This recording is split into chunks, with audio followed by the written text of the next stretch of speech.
culture. History has been defined in the Merriam-Webster dictionary as a branch of knowledge that records and explains past events. As a direct result, I no longer believe anything I read in the dictionary. All our lives, the so-called experts have been feeding us so-called facts about so-called history, despite a myriad of evidence to the contrary. I don't know if it's all a result of some kind of conspiracy propagated by our reptilian Illuminati overlords or what, but just thank your lucky stars that you've got us to set the record straight. I'm Peter from whatculture.com, and here are 10 historical facts that simply aren't true. Number 10.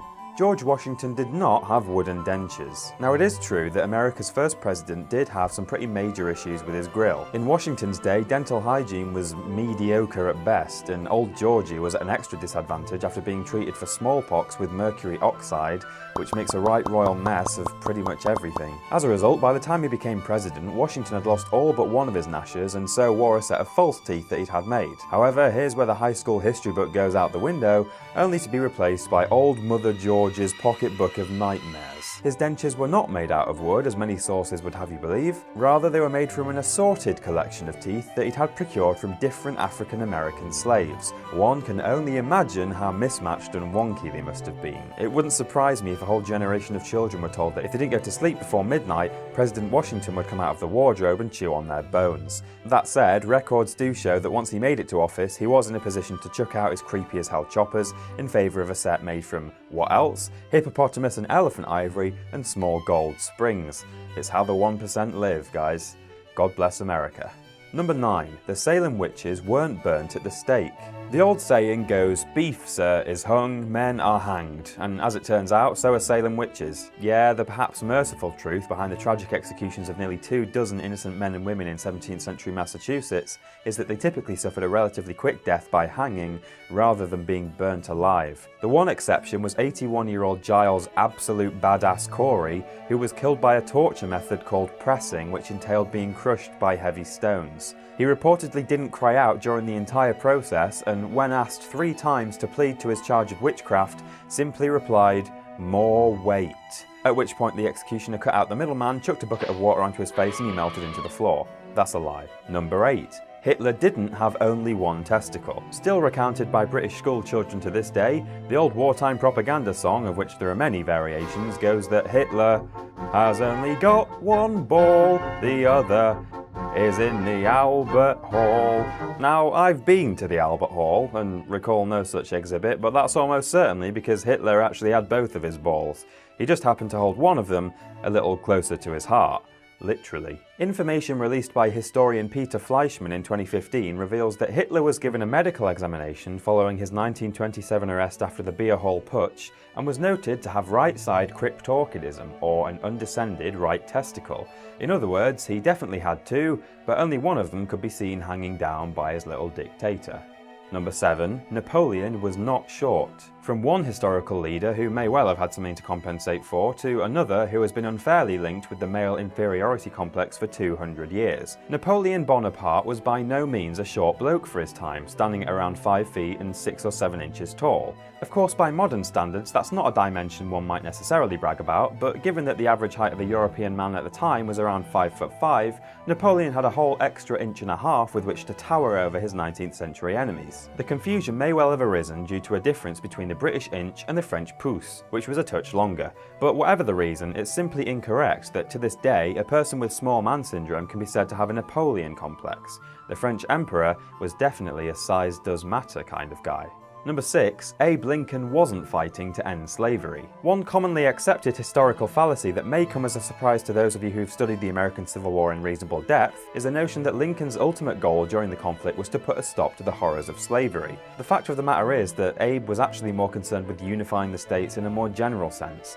In fact, Lincoln literally said in an 1862 letter to the New York Tribune, "If I could save the Union without freeing any slave, I would do it. And if I could save it by freeing all the slaves, I would do it. And if I could save it by freeing some and leaving others alone, I would also do that." Of course, President Lincoln was inherently against slavery, and I'm not trying to argue otherwise. However, if you want to split hairs over the Union's motives, the fact is that they were fighting to unify the country whatever the cost. For want of a much less trivializing term, the abolition of slavery was actually a byproduct, though probably the greatest ever political byproduct in history. Number 5. Nero didn't fiddle while Rome burned. The claim that Nero fiddled while Rome burned is wrong for so many reasons, not least that it sounds like a line from an antiquity-themed Carry On film. Villiers, what are you doing with your thing? The Great Fire of Rome burned for 8 days in July 64 AD, and some historians would have you believe that Emperor Nero started the blaze himself with the intention of rebuilding the city in his own image, and then perched on his balcony playing the fiddle while people below him choked and burned. Now, the fiddle wasn't even invented until the 10th century, so that's a sticking point from the get-go to say the least. But Nero did apparently play the lyre, so perhaps there's some truth to the matter. Well, no. According to Tacitus, who was a highly reliable historian of the time, Nero wasn't even in the city when the fire broke out. He was actually at his villa in Antium some 30 miles away. Of course, it's very possible that Nero ordered someone else to start the fire in his stead while he fiddled or lyred away in his villa, but there's certainly no truth to the notion that he actually watched the carnage unfold from his palace window playing Nearer My God to Thee. Anyone who says otherwise is a liar. Sorry. Number 4. Vincent van Gogh might not have cut off his own ear. Poor old Vinny was a tortured soul, posthumously diagnosed with various possible conditions including schizophrenia, bipolar disorder, poisoning from his paints, syphilis, or temporal lobe epilepsy. The notion that he cut off his own ear then is not too difficult for many people to swallow. However, that might not be the case. As if Vincent didn't have enough on his plate, what with his mental health and his lack of success as an artist, he also had a quote-unquote friend named Paul Gauguin, who, as a keen fencer, may well have ended up accidentally chopping off Van Gogh's ear in a scuffle. Historians Hans Kaufmann and Rita Wildegans theorise in their book Pact of Silence that upon hearing Paul's plans to leave town, Vincent became upset and began to fight his friend, losing an ear as a result. They believe that the original story of Van Gogh chopping off the ear himself that night contained inconsistencies, and the reason Vincent never came out with the truth was that he couldn't bear to lose his friend. God bless you, Vinny. I said God bless you. Oh, you can't hear me. Number 3. We don't know what the gladiatorial thumb signs meant. Historical accounts are simply not clear on the exact manner in which the emperor or the crowd decided someone else's fate pollice verso, or with a turned thumb, as it was known. A quote on gladiators by Roman writer Decimus Juvenal goes that they hold shows of their own and win applause by slaying whomsoever the mob with a turn of the thumb bids them slay, which is decidedly unspecific on the exact gestures used. Some historians claim that it could have been the other way round to what we're used to, or that it possibly entailed slipping the thumb inside a clenched fist. The fact of the matter is that despite Hollywood's best attempts to convince you that thumbs down meant death and thumbs up probably meant death some other day of the week, and assorted smug contrarians' insistence that it was actually the other way round, anyone who thinks they know for sure one way or the other is simply wrong. Number 2. The SS weren't all Aryans. In fact, they weren't even all German. Certainly to begin with, members of Hitler's Schutzstaffel had to provide proof of pure Aryan ancestry, leading to the popular notion that they were all bonny, blonde-haired and blue-eyed boys. However, as the war raged on, Adolf gradually bled the country dry of so-called master race members, and the SS first had to resort to non-Germans, and then to men of non-Aryan descent entirely. Indeed, by 1945, 60% of SS soldiers were non-German. It's said that it was actually a French SS regiment who defended the Führer's Berlin bunker in the last days of the war.